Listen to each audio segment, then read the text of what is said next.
जय हिंद। चलिए जानते हैं पदार्थ की पांचवी अवस्था यानी फिफ्थ स्टेट ऑफ मैटर, जिसे बीईसी कहते हैं, वो क्या होता है।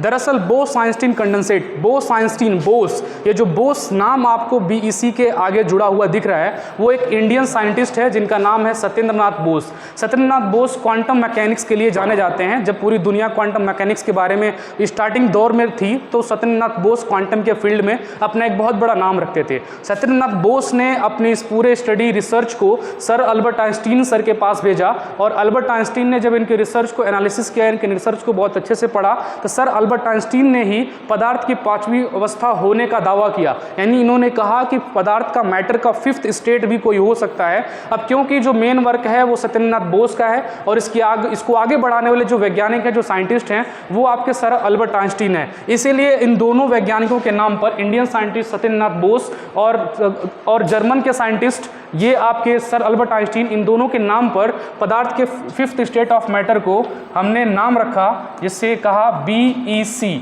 बी का मतलब सत्येंद्रनाथ बोस के नाम से और ईसी का मतलब हो गया आइंस्टीन।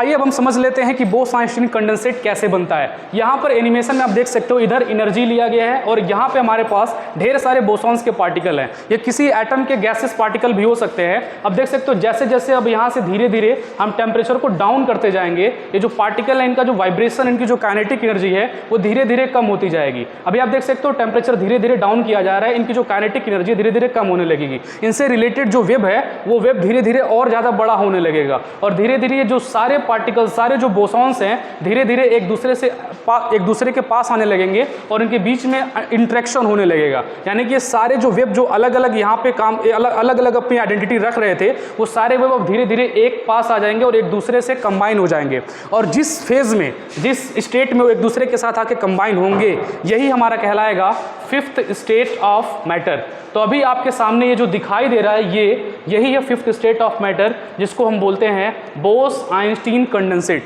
दरअसल अल्बर्ट आइंस्टीन ने ये जो फिफ्थ स्टेट ऑफ मैटर, इसे 1924 से 1925 के में ही बता दिया था कि ऐसा फिफ्थ स्टेट ऑफ मैटर हो सकता है। लेकिन ये बहुत समय, लगभग 1924 में के आसपास तो सर अल्बर्ट आइंस्टीन ने बताया कि बीईसी क्या होता है, पदार्थ की फिफ्थ स्टेट क्या हो सकता है, मैटर का फिफ्थ स्टेट क्या हो सकता है। लेकिन काफ़ी समय लग गया पदार्थ की पांचवी अवस्था को बनाने में, फिफ्थ स्टेट ऑफ मैटर को बनाने में। दो वैज्ञानिक आपको यहाँ पे दिखाई दे रहे हैं, ये दोनों वैज्ञानिक मिल करके रुबिडियम के एटम को उन्होंने कंडेंस किया और बताया कि पदार्थ की पांचवी अवस्था कुछ ऐसी दिखती है। ठीक है, तो एरिक कॉर्नेल और कार्ल वीमन ने 1995, यहाँ पे वहाँ पे लिखा है 1995 में इन दोनों ने मिलकर रुबिडियम के एटम, मैं जो एटम कह रहा हूँ वो आप याद रखिएगा, रुबिडियम के एटम के साथ इन्होंने एक्सपेरिमेंट किया।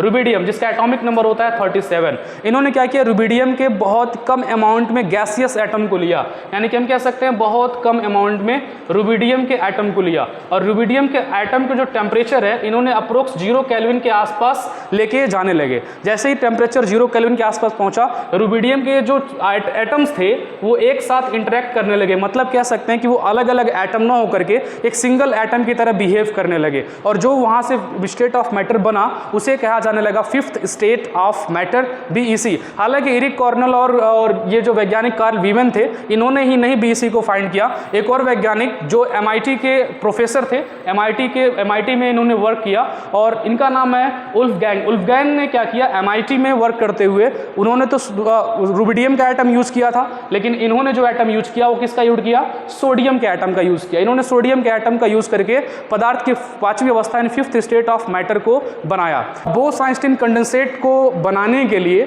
जो 3 वैज्ञानिक जिनकी मैंने बात किया था अभी थोड़ी देर पहले, उन सभी को एक साथ 2001 में 2001 में नोबेल प्राइज फिजिक्स का दिया गया।